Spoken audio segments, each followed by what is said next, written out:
Hello guys and welcome to Shaun's Japanese course. Yes, we are finally here.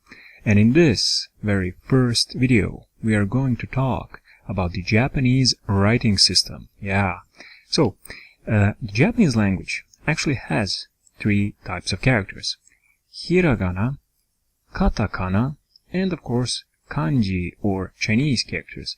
Now, Chinese characters aside though, hiragana and katakana are actually both phonetic scripts, which means that they are just like our own alphabet. Unlike our own alphabet, however, we can see that these characters are actually ordered into these rows and columns, right? Columns representing vowel sounds, whilst rows representing consonants. And the reason behind that is actually in the way that the Japanese speak. You see, when the Japanese pronounce words, right, they don't really focus on the consonants all that much. They really focus more on the vowels. So as a result, the consonants end up being sort of like these seasonings on top of the vowels, right? They are just there to give the vowels a different type of flavor, if you will.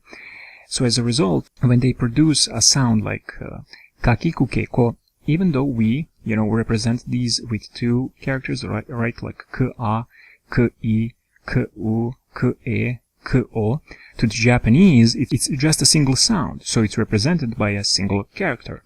Now, the reason why I mention this is that this will actually help your pronunciation quite a bit. You see, as foreigners, our pronunciation is never going to be perfect, obviously. Even if it's really, really good, even if it gets to that like 99% mark, it's never going to be 100, okay? However, that does not mean that we shouldn't try to make it as best as possible. Now, if you want to know more about this pronunciation thing, there is a really good video covering that topic made by a man named Hidechi, who is a native, right? So his insight into this is really, really valuable, and I'm gonna link that video into the description. Moving on though, if you look at katakana, we can see that even though the characters are different, the sounds that they represent are actually the same. So why is that? Why do we have two alphabets representing the same sounds? I mean, that's crazy, right?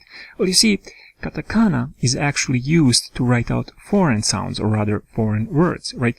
Words that were adopted into the Japanese from other languages, words like terebi, or video, or kohi, or keiki. Words that were not originally Japanese. Now, of course, the Japanese put their own little spin on these words, right, as you can clearly see. However, they are still, they still originate from a foreign language, so they are written out in katakana. Kanji, on the other hand, well, kanji are different. You see, each individual kanji represents a certain meaning rather than a sound, meaning like wind or mud or fire, that kind of thing. Now, what this actually, means is that they are just like numbers, okay? You see, just like we can take this number 4 and it represents the meaning of 4 even though it's a single character, so does this kanji shi or yon represent the meaning of 4 even though it's a single character, right? So these two characters are essentially identical even though, they look different.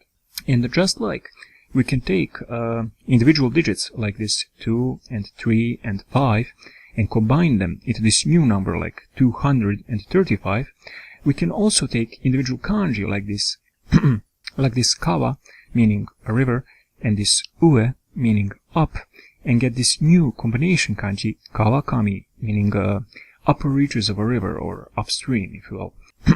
And just like we can take an individual number like this 7, right, and combine it with these letters like T and H, we can take a kanji like this shoku, meaning a meal, and combine it with this hiragana be and ru to get taberu, as in to eat. So as you can clearly see, they really are just like numbers. Now, the issue with the kanji is not in the fact that, they represent a meaning, but in the fact that, well, first and foremost, there is a lot of them, and secondly, as you can clearly see from the previous, examples, they actually have multiple readings depending on the situation they're used in, And the reason behind that is in the fact that, well, they were adopted they were brought over from China, right? So each individual kanji in Japanese has both the Chinese style reading, onyomi, and the Japanese style reading, kunyomi. Now, The problem, however, isn't in the fact that, they have an onyomi and a kunyomi, but in the fact that they were not all brought over at once. So, because they were actually brought over in stages, right? So as a result, certain kanji can have multiple onyomis and multiple kunyomis as well. So it can actually be really hard to memorize them, and I will always, advise against blind memorization anyway, right? A much better way to learn them is purely through vocabulary, and as a result, I'm actually going to have a separate series covering kanji vocabulary, right? In which I will introduce you to these kanji purely through vocabulary. As far as hiragana and katakana go, however, well, that's going to be the topic of the next video, and I hope I'll see you in that one.